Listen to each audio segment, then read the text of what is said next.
बैठे हो, क्या बात है? सुस्त का प्रभु, बुद्धि खराब है। अरे क्या हो गया? आपने मुझे उपाय बताया था कि सभी यादव नेता बाबा नंद हाँ। इनके लिए चिट्ठी भेज दो कि हमारे लिए कमल के पुष्प लेके आए। तो वो कमल के पुष्प आ गए, लेकिन मेरा काल नहीं मरा। अच्छा। अब हम सोच रहे हैं कि जब काल नहीं मरा है तो फिर क्या करना चाहिए। अब मैं इसीलिए परेशान है कि प्रभु करें तो करें क्या, क्योंकि मैं मरना नहीं चाहते हैं। भोजराज कंस, कहिए। तुम्हारा काल नहीं मरा? काल तो नहीं मरा। लेकिन तुम चिंता मत करो, खाए पिए रहो।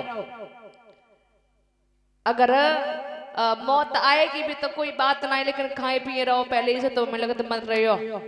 मरवे की बात का है, जब से हमने अपनी बहन देवकी की शादी की है तभी से वो आकाशवाणी सुन के हमारी हाथ की नाड़ी बंद हो गई है वो। अच्छा। हाँ। हम दुखी तो जब तक वो हैं कि हम मरो नहीं चाहते हैं। अगर हम मर गए तो हमारे प्रजा के लोग रो रो के मर जाएंगे, क्योंकि मेरा हृदय इतना दयालु है, मैं किसी को दुखी देखना ही नहीं चाहते हैं।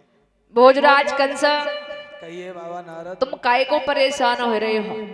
परेशान? अरे तुम्हें ऐसी बुद्धि बताएंगे जैसे तुम्हारा काल मर जाएगा, क्यों परेशान हो रहे हो? तुम्हारी युक्ति और मुक्ति हमारे कुछ समझ में नहीं आते, वो सब फेल हो ही जाते हैं। अच्छा। हाँ। अब बस एक ही समझ राम को मुर्गी फार्म में हम फांसी लगा के मत जाए तो ही अच्छो है। ऐसो मत करो। और क्या करें? अरे जब तक हमें तब तक कोई दिक्कत थोड़ी आने देंगे। तुम 6 महीना के बाद एक चक्कर लगा तो, और अब की दाएं चक्कर तुमने 6 महीना में लगाओ तो ऐसे तो लॉकडाउन में कोरोना हो एक ही मत जाएंगे। हम कोरोना हुआ ही है, वो किनारे ही है। अरे तुम्हें ऐसी कुत्ती बताएंगे जैसे तुम्हारा काल मर जाएगा। तो बताओ ना, फिर हमारे मुंह की तरफ देख के आ रहे हो? देख रहे हो कि हमारी हालत खराब हो है, पुरान कबड्डी वैसे हालत तो कुछ ज्यादा खराब हो रही है। पेट में बबू को फूट तो पुरान हाँ। कबड्डी खेल तो नवज छाती पे चढ़ी जाई इसी। कुछ चिंता ज्यादा ही लगी है। चिंता? हैं? तुम हमें काम मालूम पड़ रहा है कि हम जिंदा हैं?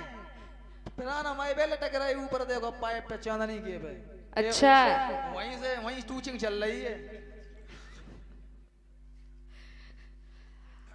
भोजराज कंस, कहिए गुरुदेव। देखो चिंता करने से कोई काम थोड़ी बन जाएगा, जानते हो?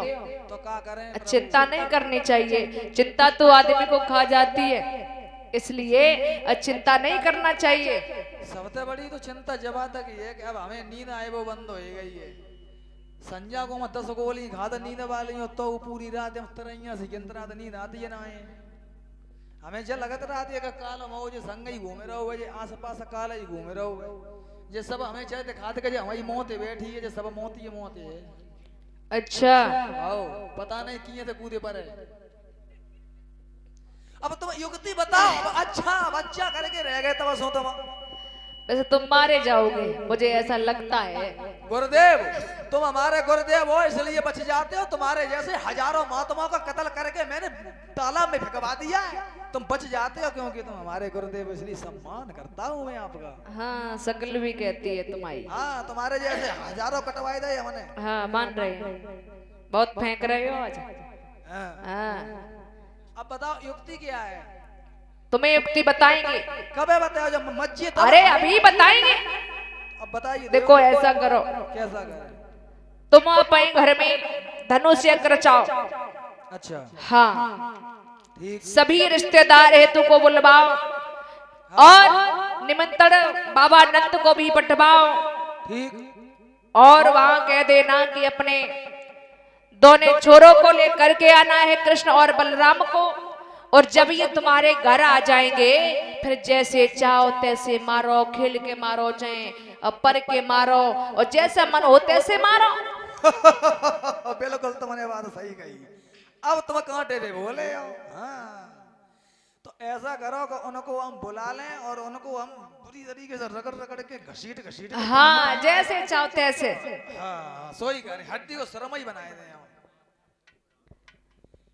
तो आज भोजराज कंस ने वैसा ही किया है, अक्रूर जी को बुलाया है अक्रूर जी से कहा है कि भैया तुम चले जाओ और जाकर के वृंदावन में वहां नंद बाबा के दो छोरा कृष्ण और बलराम हैं, उन्हें शीघ्र ही लेकर के आना है और कह देना है कि तुम्हारे मामा के यहाँ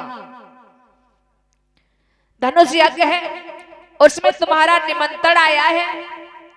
जब ये कहा तो अक्रूर जी कहने लगे हैं कि कंस, भगवान कन्हैया से बैर क्यों बना रहे हो? तुम्हें पता होना चाहिए वो तो तीनों लोगों के स्वामी हैं और तुम भगवान कन्हैया से बैर बना रहे हो, अच्छा नहीं है, इसलिए कन्हैया को मत बुलाओ। अक्रूर जी से कहने लगे हैं भोजराज कंस, जे बता तू हमारे घर का खा रहा है और टैल उसकी बजा रहा है? हे अक्रूर, चले जाओ और जाकर के शीघ्र ही वापस कन्हैया को लेकर के आना, साथ ही साथ लेकर के आना। तो अक्रूर जी कहने लगे हैं, सुनो भोजराज